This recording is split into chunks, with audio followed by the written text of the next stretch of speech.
Good morning बच्चों। मैं ज्ञान भारती हिंदी हाई स्कूल से आज आपको सोशल साइंस में स्टैंडर्ड 10th का 16वें नंबर का जो चैप्टर है आर्थिक उदारीकरण और वैश्वीकरण के बारे में समझाऊंगी, जिसमें हम सभी जानते हैं कि जो उदारीकरण नीति है उसकी वजह से व्यापार में काफ़ी सरल प्रक्रिया शुरू हुई हैं। इन सब की वजह से जो आयात और निर्यात होता है वो सरल पद्धति से किया जा सकता है, उस बारे में हम आज जानेंगे।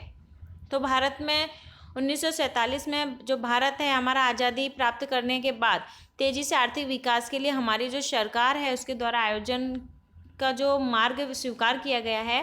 तो एक के बाद एक पंचवर्षीय जो योजनाओं के अमल द्वारा तीव्र आर्थिक विकास प्राप्त करने के कार्य हाथ में लिए गए हैं, जिसमें बताया गया है कि वित्तीय नीति और राजकोषीय नीति, इसके अलावा औद्योगिक नीतियों को समय समय पर घोषणा की गई, परंतु अनेक योजनाएं पूरी हुई तब तक सच्चे अर्थों में आर्थिक विकास साधने में सफलता नहीं मिली थी। और इन असफलताओं के कारण कुछ जांच की गई और जांच करने के बाद जो भूतकाल में यानी कि जो पहले के समय में जो भूलें की गई हैं उन भूल को सुधारने के लिए अलग अलग प्रकार की नीतियों का संचालन करने का निश्चय किया गया था, जिसमें 1991 की औद्योगिक नीति में आर्थिक विकास को एक पोषण बने और ऐसे आर्थिक सुधार किए गए जिसे हम उदारीकरण, निजीकरण और वैश्वीकरण नीति के रूप में पहचानते हैं। जिसमें हम आज सबसे पहले जानेंगे आर्थिक उदारीकरण नीति के बारे में।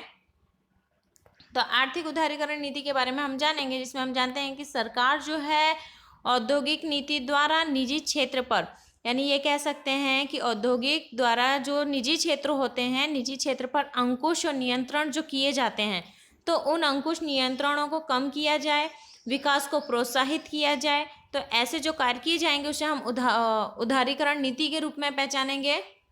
शुरुआत के चरण में देखा जाए तो उदारीकरण के अधीन जो आर्थिक सुधार अपनाए गए थे वो इस प्रकार हैं कि 18 उद्योग सार्वजनिक साहस के लिए आरक्षित थे। उसके अलावा अन्य उद्योगों के लिए परवाना पद्धति को समाप्त किया गया था।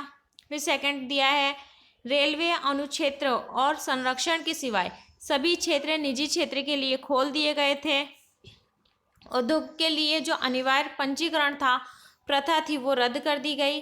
फिर प्रदूषण ना फैले और पर्यावरण को खतरा ना हो, तो काफ़ी उद्योग ऐसे हैं जिनकी वजह से प्रदूषण फैलता है और पर्यावरण को नुकसान पहुंचता है। तो केंद्र सरकार ने ऐसी मंजूरी प्राप्त करने की ऐसी व्यवस्था को रद्द किया, जहां औद्योगिक स्थापित करके केंद्र सरकार की मंजूरी प्राप्त करने की व्यवस्था रद्द की गई है कि ऐसे उद्योगों को रद्द किया गया जहां जिनकी वजह से प्रदूषण को किसी भी प्रकार से खतरा हो रहा है। फिर उसके बाद उदारीकरण के कुछ लाभ हम देखेंगे। तो लाभ में दिया गया है कि उदारीकरण के कारण निजी क्षेत्र को मुक्त विकास के अवसर प्राप्त हुए, जिससे उत्पादन में वृद्धि हुई है। उदारीकरण की जो नीति को स्वीकार करने से हमें विदेशी जो व्यापार है उसको जो बल मिलना शुरू हुआ है और विदेशी व्यापार की इसमें वृद्धि भी हुई है।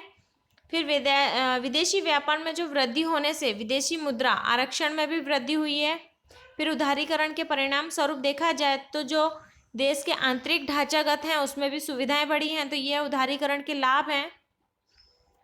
इसके बाद उदारीकरण के कुछ हानियां भी देखने को मिलेंगी, जिसमें निजी क्षेत्र पर अंकुश घटने के उपरांत एकाधिकार की बुराई में कमी हो सकती है। तो यहाँ पे बताया गया है कि निजी क्षेत्र पर अगर अंकुश घटेगा तो उससे क्या होगा, एकाधिकार यानी जिस व्यक्ति का एक अधिकार वाला व्यक्ति बताया गया उसकी बुराई देखने को मिलेगी। उसके अलावा देखा जाए तो मात्र औद्योगिक क्षेत्र में ही ध्यान देने से भारत कृषि के क्षेत्र विकास पीछे रहा है।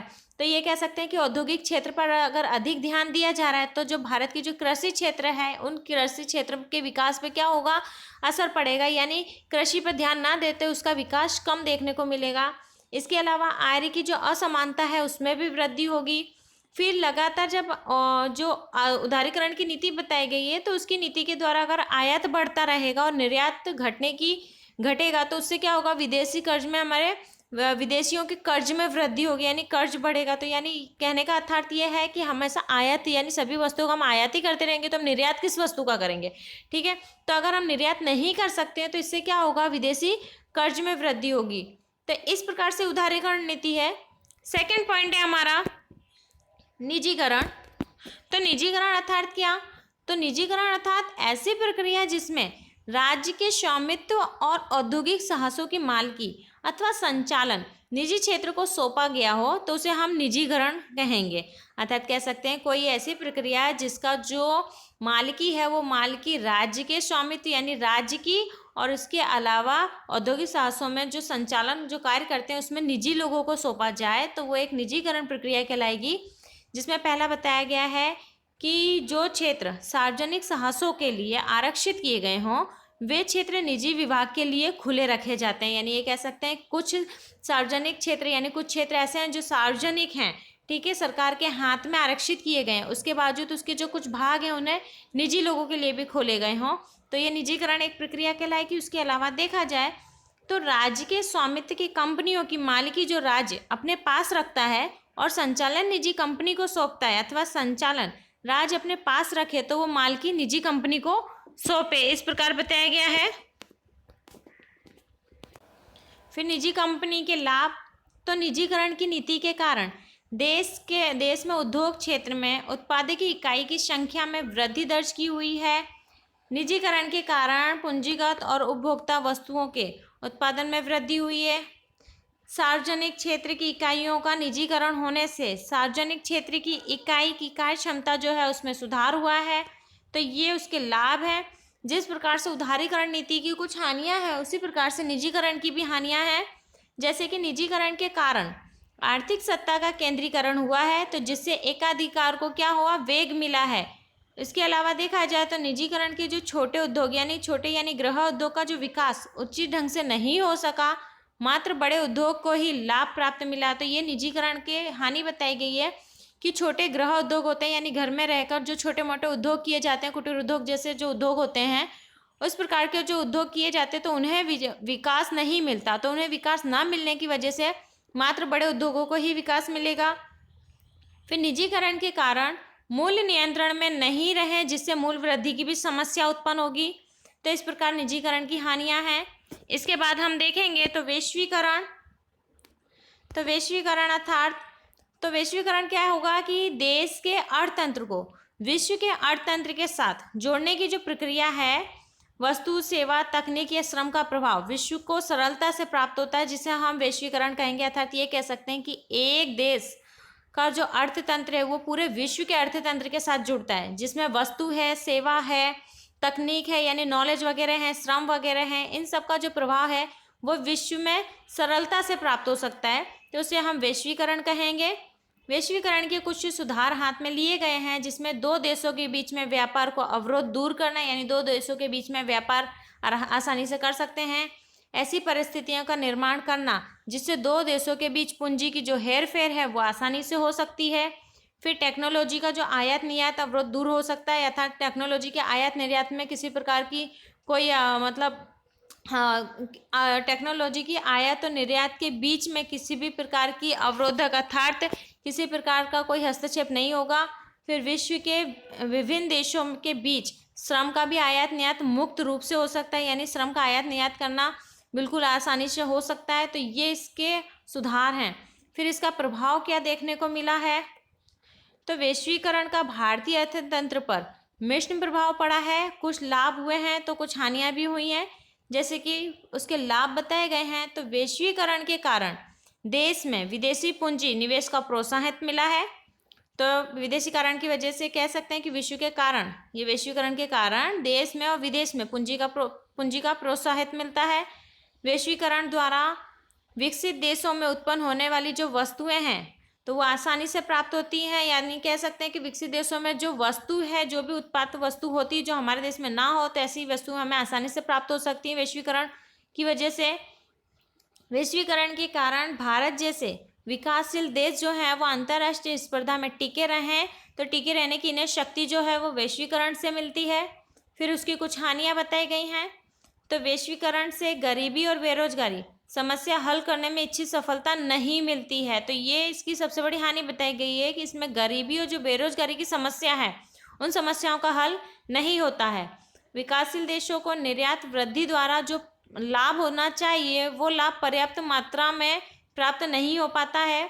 फिर वैश्वीकरण का लाभ बड़े उद्योगों को आर्थिक मिला है, जबकि छोटे उद्योगों को लाभ कम मिलता है, तो वैश्वीकरण का और निजीकरण में ये दोनों सेम पॉइंट हैं कि इसमें बड़े उद्योगों को अधिक लाभ मिलता है जबकि छोटे उद्योगों को लाभ नहीं मिल पाता है।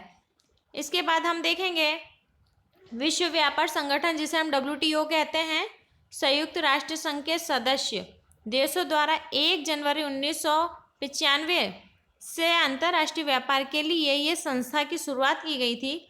इस संस्था का जो मुख्यालय है, यानी यहाँ पर जो मुख्य है उसका बताया गया संस्था का, वो है स्विट्जरलैंड में जिनेवा शहर में आया हुआ है। तो ये अंडरलाइन रखनी है आपको कि विश्व व्यापार संगठन का जो मुख्य शहर वो बताना है, स्विट्जरलैंड के जिनेवा शहर में आया हुआ है। इस संस्था का जो मुख्य उद्देश्य है वो है विश्व के देशों के बीच व्यापार के अवरोध को दूर करना, यानी विश्व में कोई भी अन्य 2 देशों के बीच में अगर व्यापार होता है तो उसमें किसी भी प्रकार का अवरोध की अड़चन आती है तो उन अड़चनों को दूर करना है। विदेशी व्यापार के लिए देश के उद्योगों को दिया जाने वाला संरक्षण दूर किया जाएगा। इसके अलावा विदेशी व्यापार नीति और आर्थिक नीतियों के साथ संकलन साधा जाएगा। विश्व में उत्पन्न होने वाले जो व्यापारी झगड़े हैं उन झगड़ों का निवारण करना, तो ये सारे कार्य जो हैं ये WTO करता है, यानी विश्व व्यापार संगठन दिया है वो करता है। इसके जो कार्य हैं वो दिए गए हैं कि बहुराष्ट्रीय व्यापार और उससे जुड़े करारों के लिए आवश्यक ढांचे का निर्माण करके करारों को लागू करवाना होता है। फिर विश्व व्यापार संगठन जो है वो बहुराष्ट्रीय व्यापार के लिए जो हुई चर्चा विचारणा होती है, जो आपस में जो वार्ताएं होती हैं यानी बातें होती हैं, जिसे हम फोरम कहेंगे, यानी चर्चा के लिए जो स्थान, उसके लिए रूप में कार्य करना होता है। WTO भेदभाव के बिना अंतर्राष्ट्रीय व्यापार को प्रोत्साहित देता है, यानी किसी भी देश के प्रति ये पक्षपात नहीं करता है, तो इसलिए हम कहेंगे कि बिना भेदभाव के ये अंतर्राष्ट्रीय व्यापार को प्रोत्साहित करता है। भिन्न भिन्न देश में जो अपनी राष्ट्रीय नीति का अनुकरण करते हैं उनका अवलोकन करता है और आवश्यक उन्हें जो सुधार होते हैं उन सुधारों को सूचित करता है। फिर अगला पॉइंट है हमारा भारतीय अर्थतंत्र पर प्रभाव। तो इन सब चीज़ों का भारत के अर्थतंत्र पर क्या प्रभाव पड़ा उस बारे में हम जानेंगे।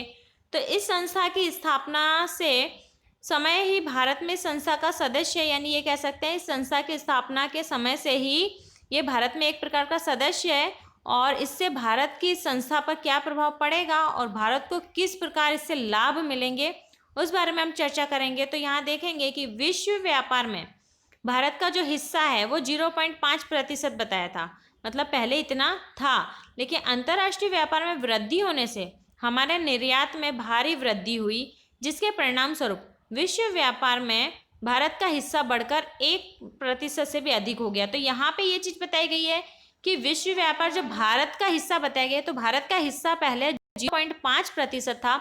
इसके बाद जब ये आया यहाँ पे व्यापार संगठन बताया गया है, तो अंतर्राष्ट्रीय व्यापार में वृद्धि हुई, यानी हमारा देश अनेक अन्य देशों से भी, यानी विश्व के किसी भी देश के साथ निर्यात करने लगा, यानी वस्तुओं को यहाँ से बेचा जाने लगा, जिसमें हमारे निर्यात में भारी यानी बहुत अधिक वृद्धि देखने को मिली।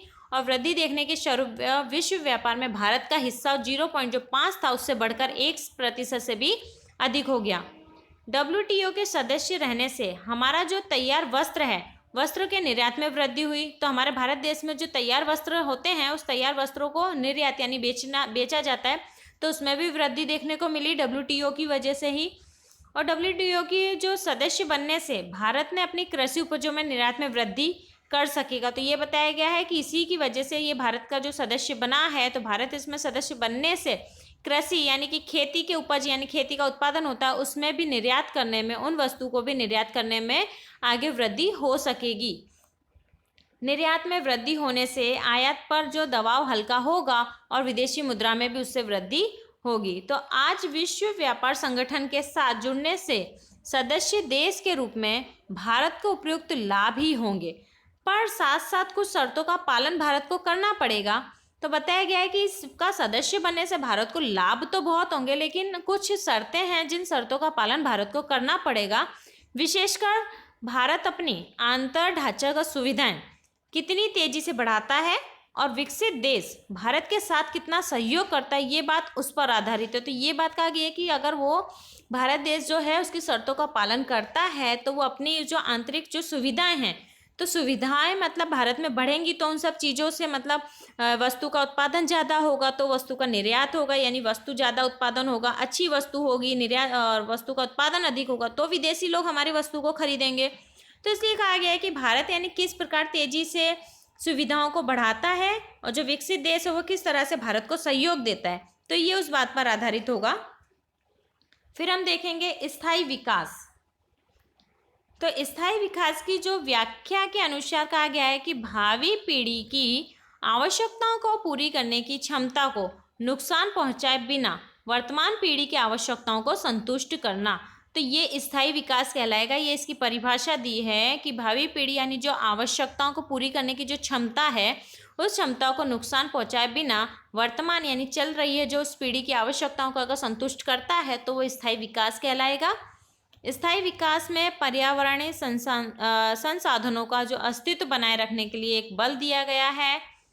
मानव सृष्टि के आसपास विकास सर्जित आवरण अर्थात पर्यावरण पर पड़े गंभीर प्रभाव के कारण स्थायी विकास का विचार विकसित हुआ है। आज की जो पीढ़ी है, तो आज की पीढ़ी ने जो विकास साधा है और तेजी से जो विकास साध रहा है, तो उसे भविष्य में टिकाए रखे ऐसा नहीं है। वर्तमान पीढ़ी जो सुविधा भोग रही है, वह सुविधा शायद भावी पीढ़ी को प्राप्त हो, ऐसा भय उत्पन्न हो रहा है। तो अर्थात कहने का मतलब क्या बताया गया है कि पर्यावरण को लेकर गंभीर प्रभाव के कारण बताया गया है। तो जैसे पर्यावरण आज हम सभी जानते हैं कि पर्यावरण किस तरह से प्रदूषित होता जा रहा है। नए नए जो उद्योग व यंत्र वगैरह चलते हैं उससे भी काफ़ी पर्यावरण को नुकसान होता है। ठीक है, तो पर्यावरण का नुकसान होने से ये कहा गया है कि आज के समय की जो पीढ़ी है, आज जो पीढ़ी है वो विकास को साध रहा है, पर कह नहीं सकते कि आने वाले भविष्य में भी वो इस विकास को टिकाए रखेगा। यानी कह रहा है कि जो हम सुविधाएं यहाँ भोग रहे हैं, तो इस चीज़ का भय पैदा हुआ है कि जो चीज़ हम सुविधाएं ले रहे हैं, हमारी आने वाली पीढ़ी उस चीज़ को भोग सकेगी या नहीं, इस प्रकार का यहाँ पे एक भय बताया गया है। आर्थिक विकास के कारण जो प्राकृतिक संसाधनों का प्रमाण घटता जा रहा है, तो उसकी जो गुणवत्ता में कमी होती है। तो इस परिस्थिति में विकास के विचार में परिवर्तन करना जरूरी है। आज का जो विकास है उसके कारण जो पर्यावरण पर प्रभाव पड़ रहे हैं, वो स्थायी विकास के विचार के लिए एक अधीन किया जाता है। तो यहाँ ये बताने में समझाया जा रहा है कि आर्थिक विकास के कारण प्राकृतिक संसाधनों का प्रमाण काफ़ी घटता जा रहा है, उसकी गुणवत्ता यानी उसके गुण भी बिल्कुल कम होते जा रहे हैं। तो ऐसी परिस्थिति के लिए विकास के लिए हमें विचार करना बहुत ही जरूरी है। प्राकृतिक साधनों का संरक्षण तथा संवर्धन करने के लिए व्यूह रचना अपनानी चाहिए। तो उस बारे में बताया कि सबसे पहले पॉइंट दिया है कि पुनः उपयोग में, तो पुनः उपयोग में ली जा सके ऐसे प्राकृतिक संसाधन जैसे कि कृषि लायक जमीन, वन, जंगल संपत्ति आदि उपयोग उनकी गुणवत्ता बनी रहे। तो इस तरह करना चाहिए। जो प्राकृतिक संसाधन एक ही बार उपयोग में लिया जा सके, ऐसे जैसे कि कोयला है, पेट्रोलियम है, खनिज आदि है, तो इसका समझदारी पूर्वक इसका उपयोग करना चाहिए। तो पहला पॉइंट ये बताया गया है कि पुनः उपयोग में यानी दोबारा उपयोग में ली जा सके ऐसे प्राकृतिक संसाधन का उपयोग करना। जैसे कि जो जमीन लायक जमीन हो यानी कृषि लायक जमीन हो, तो ऐसी जमीनों का दुरुपयोग ना करें। यानी कई बार क्या होता है कि हम लोग उद्योगों के लिए जो जमीन है, उद्योगों के लिए ज़मीन जो लेते हैं, तो कई बार हम उपजाऊ ज़मीन पर उद्योग खड़ा कर देते हैं। तो उससे क्या होता है, तो इस प्रकार की जो ज़मीन और कई प्रकार की जो खराब ज़मीन पड़ी होती है, वो ज़मीनें बेकार ही पड़ी रहती हैं। तो यानी जो कृषि के लायक अगर लायक ज़मीन है तो हमें उसका उपयोग कृषि के लिए करना चाहिए, वहाँ उद्योग वगैरह नहीं खड़े करने चाहिए। फिर वन है, जल संपत्ति, इन सब चीज़ों का हमें ध्यान रखना चाहिए, उसकी गुणवत्ता बनी रहे, इस प्रकार से हमें उसका उपयोग लेना चाहिए। और जिन संसाधन हैं प्राकृतिक संसाधन, जैसे कि हम सभी जानते हैं खनिज वगैरह है, जल है, तो ये सब जो संसाधन हैं, तो इसमें जो खनिज वगैरह बताई गई जैसे कोयला है, पेट्रोलियम है, तो ये सब जो संसाधन इन्हें हम दोबारा उपयोग में नहीं ले जा सकते हैं। तो इसलिए इन जो संसाधनों का हमें उपयोग करना चाहिए तो विवेकपूर्ण और समझदारी से करना चाहिए। फिर परिवहन खर्च कम हो, इस तरह उद्योगों का स्थान निश्चित करना और वाहनों में तथा उद्योगों में पर्यावरण मित्र टेक्नोलॉजी का उपयोग बढ़े, इस तरह से हमें प्रयास करने चाहिए। फिर जिन साधनों को एक से अधिक उपयोग में लिया जा सके उसका हमें अधिक उपयोग करना चाहिए। यानी कुछ ऐसे साधन होते हैं जिसका हम एक बार उपयोग करने के बाद उसे कई जगह उपयोग कर सकते हैं, तो ऐसे साधनों का हमें उपयोग अधिक करना चाहिए। और जैसे कि सिंचाई योजना, एक से अधिक उपयोग हम ले सकते हैं, उदाहरण जैसे बिजली उत्पादन है, बाढ़ नियंत्रण के लिए है, परिवहन के लिए है, तो इन सब चीज़ों के लिए ये हमें ये बार बार उपयोग में ले सकते हैं। फिर प्राकृतिक साधनों का दुरुपयोग ना हो, औद्योगिक कचरों का बिन आयोजित निकाल, जहरी रसायन, बढ़ती गंदी बस्तियां रोकने का आदि नियंत्रण कार्य करना। तो ये सब चीज़ों पर नियंत्रण करना, जैसे कि प्राकृतिक संसाधनों का उपयोग दुरुपयोग ना हो, जैसे कि खनिज वगैरह है, पेट्रोल वगैरह, हम छोटी छोटी चीज़ों के लिए गाड़ी लेके चल देते हैं, तो ये क्या है, एक प्रकार से पेट्रोल का नुकसान ही है। तो हमें मतलब इन सब चीज़ों का विवेकपूर्ण उपयोग करना चाहिए। पानी भी हम लोग अंधाधुंध पानी खर्च कर रहे हैं, तो मतलब इन सब चीज़ों का मतलब कहा गया है कि आवश्यकता अनुसार आप उसका उपयोग करें। फिर जो औद्योगिक कचरे होते हैं तो उसका निकाल करें। औद्योगिक कचरे जैसे कि रासायनिक रंग वगैरह होते हैं, तो इसे हम क्या करते हैं, खुली ज़मीन पे छोड़ देते हैं, अर्थात हम लोग इसे नदियों में डाल देते हैं। तो इससे क्या होता है, ज़मीन का और जल का प्रदूषण होता है। तो हमें इन सब चीज़ों को व्यवस्थित निकाल करना चाहिए। तो और जो गंदी बस्तियां हैं उन सब पर हमें नियंत्रण करना चाहिए, इस प्रकार हमें कार्य करने चाहिए। फिर उत्पादन के सभी क्षेत्रों में और पवन ऊर्जा जैसे गैस हैं वो परमाणु ऊर्जा स्रोत का उपयोग हमें बढ़ाने पे हमें बल देना चाहिए। अब है पर्यावरण की सुरक्षा के लिए उपाय। तो पर्यावरण की सुरक्षा हेतु स्वीडन के स्टॉकहोम शहर में 1972 में पहली बार पृथ्वी परिषद की योजना हुई थी। उसके बाद समय समय पर वैश्विक स्तर पर पर्यावरण संबंधित भिन्न भिन्न अनेक सम्मेलन और शिविरों का आयोजन हुआ। उसमें पर्यावरण की सुरक्षा के लिए अनेक उपाय निश्चित किए गए थे, जो बताए गए हैं कि भारत में इन वैश्विक उपायों को शामिल हैं। राष्ट्रीय स्तर पर पर्यावरण जागृत करने के लिए सरकार विभिन्न प्रकार के प्रयास कर रहा है। जैसे कि पहले नंबर पर बताया गया है कि देश के मुख्य शहरों में प्रदूषण की जानकारी दी जाती है। तो यानी देश के जो मुख्य शहर हैं जहाँ प्रदूषण अधिक फैल रहा है, तो प्रदूषण को नियंत्रण में लाने के लिए जानकारी दी जाती है। प्रदूषण पर नियंत्रण रखने के लिए जो केंद्र तथा राज्य में प्रदूषण नियंत्रण बोर्ड की स्थापना की गई है। फिर विश्व में 5 जून को पर्यावरण दिवस के रूप में भी घोषित किया गया है। 1981 में भारत सरकार ने वायु प्रदूषण नियंत्रण धारा पास किया है। ओजोन स्तर में छिद्र, परमाणु कचरे का निकाल और जैविक विविधताएं बनाए रखने के लिए वैश्विक समझौते किए गए हैं। तो इस प्रकार से काफ़ी प्रयास किए गए हैं पर्यावरण जागृति के लिए, इस प्रकार से प्रयास किए गए हैं। तो इस प्रकार पर्यावरण की जवाबदारी हम सबकी है कि उसे प्रदूषण ना हो, प्रदूषण को हम नियंत्रण में रखें। वह समय दूर नहीं है जब पृथ्वी पर एक समग्र जीव भी नष्ट हो जाएगा। तो इसलिए हमें क्या करना चाहिए, प्रदूषण नियंत्रण में रहे उसका ख्याल रखना चाहिए। प्राकृतिक जो संसाधन हैं उनका व्यवस्थित पूर्ण उपयोग में लेना चाहिए, प्रदूषण ना फैले, ऐसे चीज़ ना करें मतलब कि प्रदूषण फैले। जैसे कि जो उद्योग वगैरह हैं उसमें हम जो कचरे का निकाल करते हैं, उस कचरे का निकाल ऐसे करें कि खुली ज़मीन पर ना छोड़ें, या फिर जो शुद्ध पानी है नदी वगैरह है उसमें ना डालें। तो इस प्रकार इन सब चीज़ों का हमें ध्यान रखना चाहिए। पेट्रोल डीजल का हम विवेकपूर्ण उपयोग करें, इन चीज़ों का हमें ध्यान रखना चाहिए। गाड़ी में हम समय समय पर उसकी मरम्मत करवाएं, उसमें सीएनजी का वाहन में उपयोग करें। तो इन सब चीज़ों का हमें ध्यान में रखते हुए हमें पर्यावरण प्रदूषण को हम खतरे से बचा सकते हैं, प्रदूषण से बचा सकते हैं। तो इस प्रकार हमें ध्यान रखना चाहिए। तो इस प्रकार से ये आपका चैप्टर पूरा हुआ। यहाँ आपके स्वाध्याय दिए हुए हैं, तो स्वाध्याय आपको नोटबुक में हल कर लेनी है और सभी क्वेश्चन आपको नोटबुक में लिखने हैं। इस तरह से ये हमारा जो चैप्टर है कंप्लीट हुआ। आप हमारे इस वीडियो को लाइक करें, सब्सक्राइब करें, जिससे आने वाले सभी वीडियो आपको समय अनुसार मिलते रहें। मैं आपको एमसीक्यू आपके सारे बता दे रही हूँ, जिसमें दिया गया है विश्व व्यापार संगठन का मुख्यालय कहाँ स्थित है, तो अभी हमने पढ़ा था जिनेवा। फिर पर्यावरण जागृति के लिए पृथ्वी परिषद किस वर्ष में आयोजित की गई, तो 1972। विश्व में किस दिवस को विश्व पर्यावरण दिवस के रूप में माना जाता है, तो 5 जून। देश के अर्थतंत्र को विश्व अर्थतंत्र के साथ जोड़ने की जो प्रक्रिया वो क्या है, तो वैश्वीकरण। तो इस प्रकार से ये आपका चैप्टर कंप्लीट।